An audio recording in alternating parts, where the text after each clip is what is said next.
Welcome to the Safe Happy Life channel with Dr. Rose M. Today I would like us to think a little bit about our children because the students they are unstoppable and their unrest is like bushfire in the wind. We want to ask ourselves, is your child a thermostat or a thermometer? Some may argue that the schools in question are less than 50 out of the thousands of secondary schools that we have in a country called Kenya. It is that one drop of ink that changes the color of water in a jar. In other quarters, the blame game has started. The parents are to blame, the teachers are to blame, the children are to blame. It is the drugs, it is COVID-19, it is the workload, it is the condensed terms, and on and on and on. However, as parents, you and I, we need to personalize this issue. We need to be a little bit more proactive, and this is why. When the dung hits the fan, it lands on our faces. Video clips of children running out of the school gates are doing the rounds. But I'm sure as the multitude thins out and the excited shouting dies down, one child walks alone home, possibly with a head down in shame. Once they get to the familiar surroundings of their home. What was the strike or the school strike?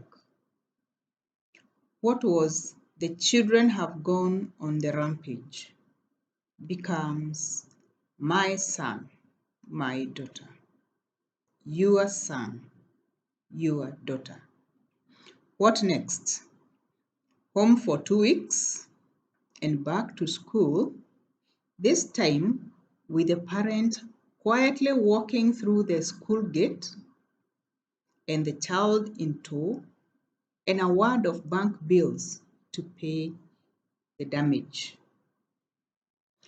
Worst case scenario, the parent walking to the police remand stations to take food to their child who has been remanded in custody awaiting trial. Others walking into the law courts to listen to the case of the now crestfallen hero of the strike. This could be your child. This could be my child. Anything that can happen in your neighbor's house can also happen in your house. We are not exemptions. And this is why it has to be a collective responsibility. I once ran a clip that stated we are individually created. It is time to teach our children their distinctiveness as persons. Let us teach them to be thermostats that controls the temperature in the fridge or in a thermos regardless of the changes around it. They should not be influenced like the thermometer that takes the warmth or the cold of its environment. Let us discourage in our children the third person stories. People were saying, people did, and teach them to talk about themselves. Our children must understand that they come from individual homes, and those are the homes that they return to. They never go home in a group. Our children are losing it now and in the future. Kenya's education system is highly rated world over.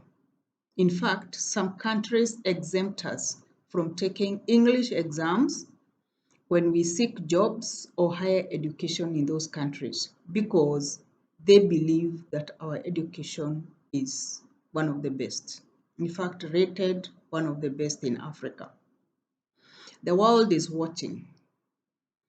Parents, let us encourage, motivate, and raise our children as thermostats and not thermometers in their character. That way, they will not be swayed by the masses, by the wind. Passing the buck won't help. As parents, I have said, and I will say it again, that when the dung hits the fan, it lands on the parents' face. Those children do not go to teachers' homes. They do not go to the Ministry of Education. They do not go home to TSC. They do not go home to KICD. They do not go home to anywhere else. They come to us as parents. That is why the buck stops with us. We can only correct what any other person, what any other influence is having or is doing to our children.